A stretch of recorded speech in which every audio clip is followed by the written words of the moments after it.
కేవలం జిల్లా అధ్యక్షుడితో ఈ పని కాదు, అందరూ నాకు కొత్తగా వచ్చాను కాబట్టి మీరు దీని ముందునే నడిపేయాలి. మనకి 2 రోజుల టైం ఉంది.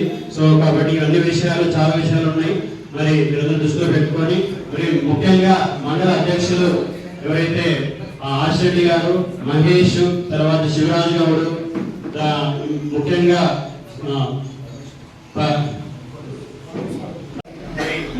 రాష్ట్ర పార్టీ సూచన ప్రకారం కనీసం రోజు 2-3 గంటలు జిల్లా అధ్యక్షుడు కానీ లేదా సీనియర్ నాయకులు కానీ కార్యకర్తలకు అందుబాటులో ఉండాలని చెప్పేసి రాష్ట్ర పార్టీ సూచన. కాబట్టి ఖచ్చితంగా ఈ ఆఫీస్ని మేము మెయింటైన్ చేస్తాము.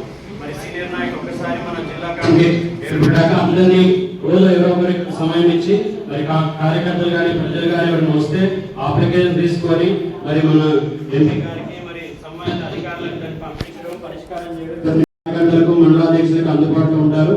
మరి పని స్పీడ్ అవుతుంది.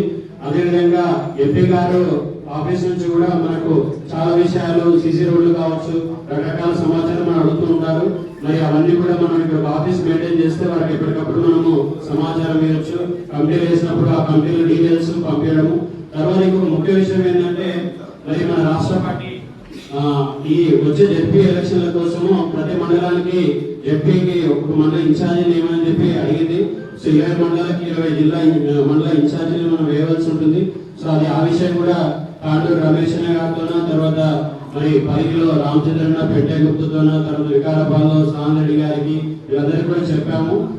తర్వాత ఒకసారి వ్యక్తిగతంగా సార్తో సమయం తీసుకొని మరి ఈరోజు సార్ షెడ్యూల్ చాలా బిజీగా ఉంది. దోమల ప్రోగ్రామ్ ఉంది, కాండూరులో ప్రోగ్రామ్ ఉంది. కాబట్టి ఈ ప్రక్రియ మొదలైంది మీరు అందరూ దృష్టిలో పెట్టుకోవాలి. ఎందుకంటే మనకి సమయం లేకుండా 2 రోజులు మళ్ళీ లిస్ట్ కావాలని స్టేట్ పార్టీ నుంచి ఒత్తిడి చేస్తారు.